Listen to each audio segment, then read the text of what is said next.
Olá pessoal, nesse vídeo eu vou fazer um react, aqui é um vídeo do Antônio Miranda, da Multiversal, né? Sobre Jesus e César, né? Bom, o vídeo do Antônio Miranda, ele diz textualmente, né, diz o título, que Jesus é César. E ele se baseia nisso para falar sobre a Via Crucis, né? Ali Pilatos manda construir uma placa, né, que vai ser colocada na cruz, onde normalmente se usava nessas placas o crime que a pessoa tivesse cometido. E ali manda escrever INRI, né, que seria inscrição para Jesus Cristo, Rei dos Judeus. Aí os sumos sacerdotes, isso está no Evangelho, né? Eles questionam Pilatos, falam assim, puxa, mas ele não é rei dos judeus. Então, escreve assim, Jesus Cristo, que se diz ser rei dos judeus. E Pilatos imediatamente corrigiu, não, não, tá certo, eu escrevi, está escrito, não precisa alterar não, é isso mesmo. Então, Antônio Miranda usa essa passagem para concluir o seguinte, bom, nessa mesma passagem, os judeus dizem que o único rei que eles têm é César. Então, o rei dos judeus é César. A inscrição diz que Jesus é o rei dos judeus. Então, o que a inscrição está dizendo? Que Jesus é César. Os sumos sacerdotes questionam Pilatos. E ele diz, porque os sumos sacerdotes dizem, não, Jesus está se fazendo passar de César. Né? Pilatos corrige, não, não, Jesus é César.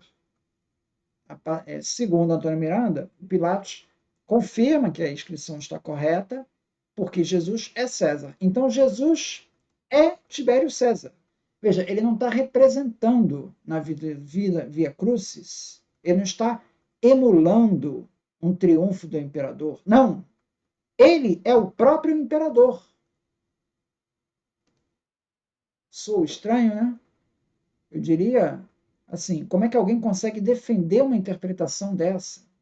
Né? O Álvaro Rodrigues, né, meu amigo, ele colocou um comentário dizendo que se Pilatos estivesse reconhecendo Jesus rei, então Pilatos é quem estaria tendo que se explicar lá para Roma como assim? Você está iniciando uma sedição contra Roma? Você está anunciando um outro rei além do imperador? Faria sentido. E de fato não faz sentido, né? Então, essa é a primeira observação que não tem o menor sentido, dizer que Jesus e Tibério César são a mesma pessoa. Isso não tem menor cabimento, isso não tem, nem nos documentos da época, ninguém jamais confundiu Jesus com Tibério César. Não tem essa. Celso faz a crítica aos cristãos, nem de longe pensou nisso. Então, não faz sentido essa interpretação. Tá? O outro erro está em imaginar que o triunfo do imperador era uma oportunidade para você zombar do imperador. Então era um momento de humilhação do imperador. Cara, isso não tem nada a ver, cara. Pelo contrário, o triunfo do imperador era um momento para você celebrar as vitórias militares. É um momento de honra. É, quase 1000 anos, né, os conquistadores romanos que regressavam das guerras, eles desfrutavam dessa honra de um triunfo. Então, durante um dia inteiro, até mais que isso, até vários dias, o povo romano era presenteado com um desfile celebrando a glória do general que retornava. Nessas cerimônias você tinha trompetistas, músicas, animais exóticos dos territórios conquistados, carroças carregadas com os tesouros conquistados, armamentos capturados. O conquistador, né, o imperador ou o general ali, ele andava numa carruagem triunfal e os prisioneiros atordoados, caminhavam na frente dele. O conquistador, o imperador, era coroado com uma coroa de louros e usava uma roupa roxa, uma túnica roxa, bordada, sob uma toga roxa bordada com estrelas. Seus filhos seguiam vestidos de branco, acompanhavam na carruagem ou montavam cavalos, e assim ia esse triunfo romano. Tá? Há o registro de mais de 300 desses triunfos. Na época do Rômulo, ainda no século VI, ainda no século VI, vão ter cerimônias de triunfo romano em Constantinopla, 6 depois de Cristo. Então é uma sequência que vem por quase 1000 anos. Já vem antes de Cristo isso. Né? Então, os homens lutavam para receber essa honra. Né? Então, para a honra de um triunfo, foram gastos imensas quantidades de dinheiro, vários tesouros foram dissipados e países inteiros devastados.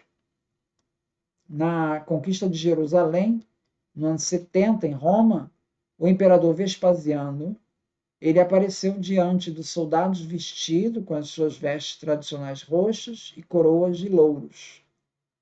Então, participou também de um triunfo ali feito em Roma. Tá? E isso está descrito no livro do Pierre Payne, que segue aqui em anexo. Existe um outro livro da Mary Baird, que ela escreveu especificamente sobre esse tema, do triunfo romano.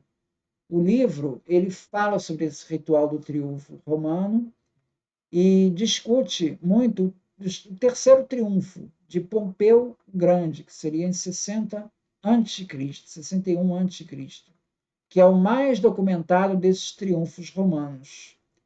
Então ela explora esses triunfos de diferentes ângulos, citando autores como Ovídio e outros autores também. E ela questiona algumas das concepções difundidas em torno desse triunfo e que não condizem com a realidade. Tá? Tem contra-evidência. Uma dessas é de que teria um escravo na frente do triunfo, ele ficava o tempo todo dizendo para o imperador para ele não se orgulhar daquilo, porque a honra era efêmera. Isso é um relato que ele aparece dito de forma diferente em Plínio, em Dion Cássio e em Tertuliano, e não é mencionado em outros relatos.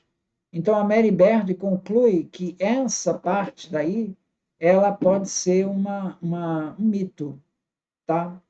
Então existem alguns relatos desses triunfos que eles não esses e que é citado pela Multiversal é de que haveriam zombarias contra ao imperador. Então, talvez isso fosse um testemunho de um relato, mas não é o triunfo romano como se conhece. Então, você pega um relato único e extrapola aquilo para todo o resto, e perde aquilo de contexto, transformando o triunfo como uma zombaria. Na verdade, aquilo era um momento de honra para o imperador. Tá? Essa parte da zombaria vai aparecer aqui nesse outro livro aqui, ó, do Rupert Matthews, que eles têm um capítulo aqui falando sobre o triunfo, que ele fala disso. Ele fala assim: não são apenas alguns detalhes inexplicáveis. Parece que mesmo os romanos que os realizavam não entendiam completamente seu significado. Sabemos, por exemplo, que o general vitorioso tinha o rosto pintado de vermelho para o triunfo, não se sabe o porquê. Sabemos também que a multidão gritava mensagens ofensivas para a cavalaria que passava, mas seu significado está perdido. Então, veja, existem alguns relatos ali que podem ser mal compreendidos, porque a história toda é de um triunfo de honra. E o que está acontecendo ali com Jesus na Via Sacra é exatamente uma zombaria. Então, eles colocam uma coroa de espinhos como se fosse uma coroa de um rei. mas como se dissesse zombando: olha, aqui está o seu rei, dele. Em nenhum momento a Via Crucis estão ali adorando Jesus como um imperador. Esse paralelo simplesmente é absurdo. Ele não tem o menor. É você descaracterizar totalmente o que era o triunfo romano.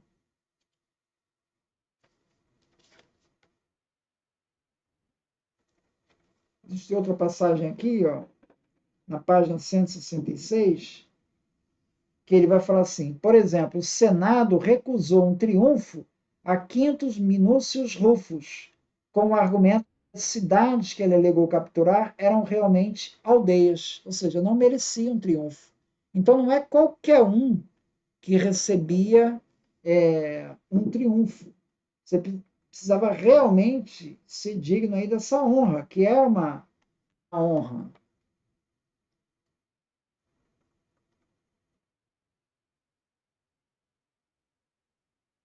Então, aqui eu cito um outro livro aqui, do Greg Wolf, tá, de Roma, que ele vai falar um pouco também dos triunfos.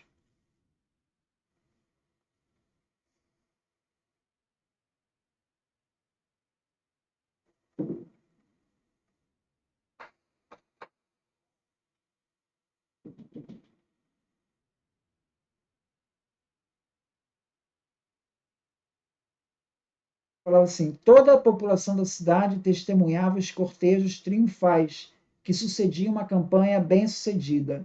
Prisioneiros e botins desfilavam pelas ruas em uma parada que podia durar dias. Jogos e banquetes eram oferecidos, e mais tarde construíam-se templos para recompensar os deuses pela benevolência que tinham demonstrado com relação aos romanos durante o combate. Ao relembrar a ascensão do poderio de Roma, é muito tentador procurar uma força única a impulsionar sua marcha marcial pela história. Muitos romanos passaram, enfim, a acreditar em um mandato divino, enquanto seus inimigos os viam como militaristas extraordinários. A realidade, porém, é mais complexa. Na página 108. Então, ele reforça essa tese de que o triunfo era definitivamente uma honra. Você interpretar isso como um momento de zombaria para o imperador é você perder totalmente o significado do que era um triunfo romano. E aí eu sugiro ler o livro da Mary Baird, que fala só sobre esse assunto. Né?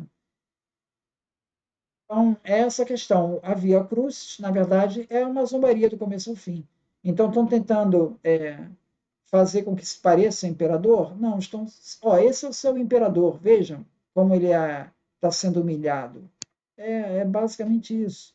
Mas não é que estejam ali exaltando, tratando Jesus com dignidade. Não, pelo contrário, a Via Crucis é um momento de zombaria, de Jesus é açoitado no percurso e não há nenhum paralelo. É uma caricatura do que seria um triunfo romano, no sentido de uma zombaria. Não tem nenhum outro entendimento além desse. Então é isso. Muito obrigado, então.